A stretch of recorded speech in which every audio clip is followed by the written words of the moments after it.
Hello students, this is me MZR और today we are going to learn about enlargement means at scale factor questions.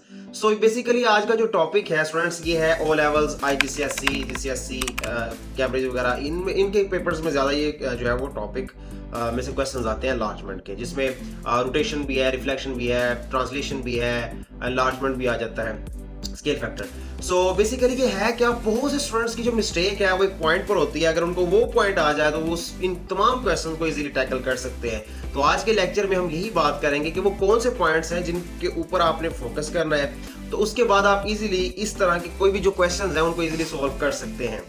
तो basically क्या है, हम एक graph की मदद से समझते हैं. तो यहाँ पे आपके पास एक ग्राफ शो हो रहा है. इस ग्राफ में अगर आप स्टेटमेंट को जो देखें तो स्टेटमेंट लिखी हुई है enlarge the shaded triangle by a scale factor. So enlarge the shaded triangle by a scale factor 1.5 means that 1.5 is our scale factor and center is P. So basically जो centre P है ये बहुत ज्यादा important point है, because हमारे पास याद रखिएगा students, जब भी स्केल फैक्टर के क्वेश्चंस आएंगे तो दो पॉइंट इंपॉर्टेंट है. Number one is scale factor number which we have to multiply with the vertices, and other one है आपके पास सेंटर. अब होता क्या है कि हमारे पास यहाँ पे जो ग्राफ है, इस ग्राफ में आपके पास जो ट्रायंगल है, अगर हम देखें तो इसका सेंटर क्या होगा. मैं आपसे पूछूं कि स्टूडेंट्स इसका सेंटर क्या होगा, तो सब स्टूडेंट्स के माइंड में आएगा कि सर ये बिल्कुल सिंपल है, जो कि ग्राफ का सेंटर है वो आपके पास ओरिजिन है. लेकिन ऐसा नहीं है. हमारे पास जब भी स्केल फैक्टर हम एनलार्जमेंट कर रहे होते हैं, स्केल फैक्टर का क्वेश्चन सोल्व कर रहे होते हैं, तो वहां पर जो सेंटर वो मेंशन करता है स्टेटमेंट के अंदर, तो बेसिकली हमें उसी के अकॉर्डिंग लेके चलना होता है. तो यहाँ पे जो सेंटर ग्राफ का है वो हम यूज नहीं करेंगे अपने क्वेश्चन के लिए. मैं दोबारा रिपीट कर दूं, दो पॉइंट है. एक नंबर वन कि जो ग्राफ का सेंटर है वो एक्चुअल सेंटर नहीं है. इस वक्त हमें जो सेंटर वो देगा हमें उसकी माननी पड़ेगी कि वो सेंटर कौन सा है. तो बेसिकली यहाँ पे जो सेंटर है क्रॉस में उसने बताया हुआ है कि P है.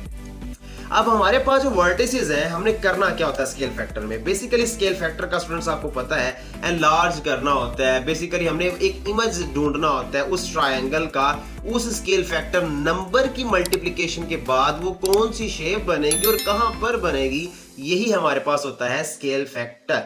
मतलब यहां पे जो ट्रायंगल है उसके तीन वर्टिसेस हैं ABC. हम इन वर्टिसेस को फाइंड आउट करेंगे कि इनके कोऑर्डिनेट्स क्या हैं, यानी कि XY और XY क्या होगा, और इनके कोऑर्डिनेट्स को फाइंड आउट करने के बाद मल्टीप्लाई कर देंगे स्केल फैक्टर से, तो हमारा जो आंसर आएंगे वो तीन वर्टिसेस न्यू वाले आ जाएंगे. और then we have to plot all three new vertices on the same graph, जो कि हमारे पास फिर से ट्रायंगल बनाएंगे. जब हम उन्हें ज्वाइन कर देंगे तो उसी को हम ट्रायंगल को कहेंगे कि ये एनलार्जमेंट है किसकी, जो प्रीवियस वन थी उस ट्रायंगल की. सो बेसिकली होता यह है कि हमें अब पॉइंट क्या है, नंबर वन हमें वर्टिसेस फाइंड आउट करने हैं इस ट्रायंगल के. नेम मैंने असाइन कर दिया जी A, B एंड C है.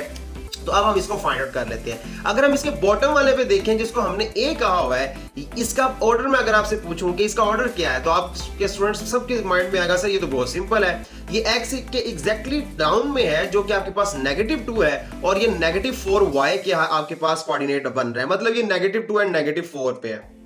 लेकिन आपने क्या किया, आपने जो मेजरमेंट की है वो की है सेंटर O के अकॉर्डिंग, जो कि बिल्कुल रॉन्ग हो जाएगा. यही स्टूडेंट्स वो पॉइंट है जिस पे स्टूडेंट जो है वो मिस्टेक कर देते हैं. बेसिकली हमारे पास जो है वो इस A का जो वर्टेक्स बनेगा वो ओरिजिन सेंटर O से नहीं बनेगा. यानी कि जो -2 है और 4 है, -4, ये तो O सेंटर के अकॉर्डिंग है जो कि ग्राफ का सेंटर है. लेकिन हमें वो मेंशन कर रहा है कि जो सेंटर है वो आपने P यूज करना है. तो इस P के अगर हम ग्राफ को ड्रॉ कर दें, तो इस ग्राफ के बाद अगर आप देखें तो कितने यूनिट्स हम जो ट्रैवल करेंगे X के ऊपर, तो ये पॉइंट A आ जाएगा.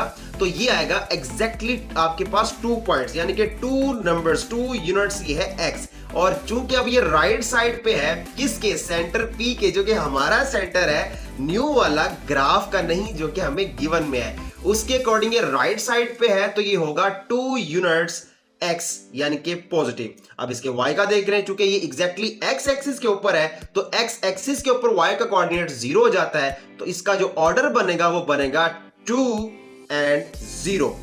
हमारे पास ये आ गया A. अब हमारे पास A तो आ गया. अब हमने इसी ऑर्डर को मल्टीप्लाई करना है किसके साथ, अपने स्केल फैक्टर के साथ, जो कि हमारे पास है 1.5 यानी कि 1.5. अब उसको जब मैं मल्टीप्लाई करता हूं इस 2 और 0 के साथ, तो आपके पास क्या आ जाएगा, आपके पास आ जाएगा 3 और 0 से मल्टीप्लीकेशन के बाद y 0 ही रहेगा।